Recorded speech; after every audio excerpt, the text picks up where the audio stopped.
administration. I'm not, I'm just truthful, because I think it's good to be truthful. This situation degenerated as the previous administration watched by.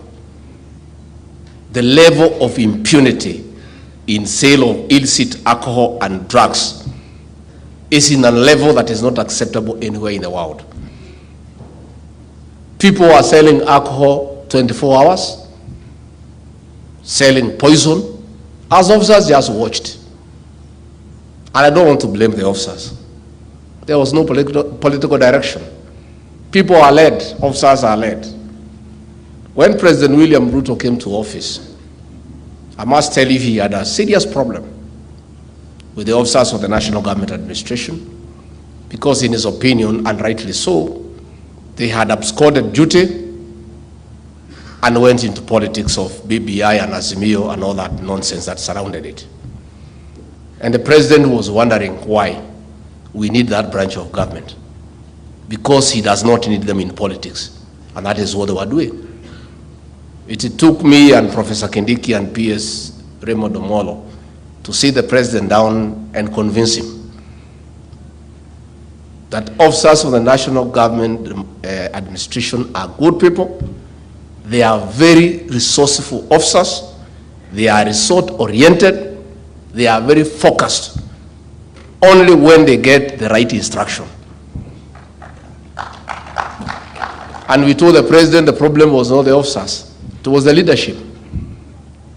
They had removed them from their job of dealing with security, dealing with alcohol, dealing with the boundary disputes, creating peace and harmony, and told them to go and collect signatures for BBI, to go and try to sell Project Azimio, and such other difficult things that of course they perform dismally because they are not trained in that line of thinking.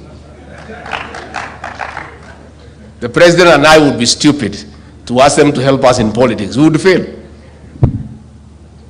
Walisaidia Azimio ikaanguka. Sasa tukiwachukua tusaidie tutaanguka. We cannot. And the president agreed with us that we give them a chance. And we gave them the first responsibility. And I'm so proud of our officers from the National Government Administration that I served for 15 years. That when the president asked us to assign them the function of registering farmers across the country at slightly less than 50 million shillings.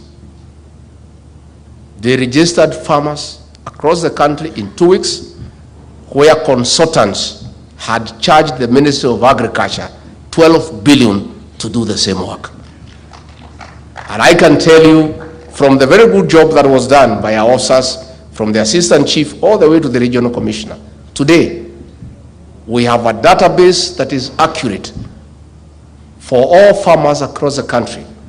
And it is that data that we used for the fertilizer subsidy program that has been very successful. Officers of National Government Administration, I want to congratulate you and tell you today, President William RUTO is your #1 advocate, that you are good people. We want to confirm today that this administration will never assign officers of administration and the police political duties. First and foremost, they are bad at it, so it is not wise to apply them that way. Number two, they have a job to do, and they are paid for to protect life and property, to create peace and harmony, and to spur development. I want to assure you that our MPs here from our side of the coalition should never ask you to assist them to do politics. And if they tell you, look for us. Even if they are in Kenya Kwanza, they are in UDA, you are not their errand boys. That is not your work. And Professor, you have said you are going to arrest people. Yeah. When you took this job, I told you, this job you have no friends.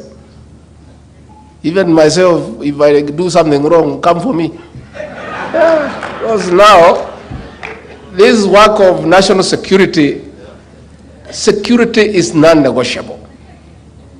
I mean, it's such an important aspect of our existence as a country that anybody who violates the law, who gets involved in criminal activities, you must be prepared for the consequences. I invite leaders to read the penal code, Cap 63. Align yourself with it so that as you do your things wherever you are, you keep it in your car so that you keep on checking what you are doing. Because the way the professor have talked here, I'm very scared for you. And I can tell you, please, especially those who work for government, don't embarrass us by breaking the law. Because now, Kanja akiambiwa kushike na professor atakushika. Sasa ukinipigia simu, I cannot call to say uachiliwe. So you are putting us in a difficult situation. Wale wetu wako pande yetu, hata wale wengine. Kama wewe ni kiongozi, tafadhali don't embarrass yourself by doing things that are not right. Because you embarrass everybody. These are difficult situations to arrest a governor, to arrest a senator. But they must be arrested if they break the law. But you really put us in a very difficult situation. So why are we here today? President, I, Professor Kindiki, the rest of us here, none of us has a problem with alcohol. Personally, I must admit, I used to drink a lot before I got saved. But since I stopped drinking, my things have been very good. That's how I'm deputy president. So I invite those who drink to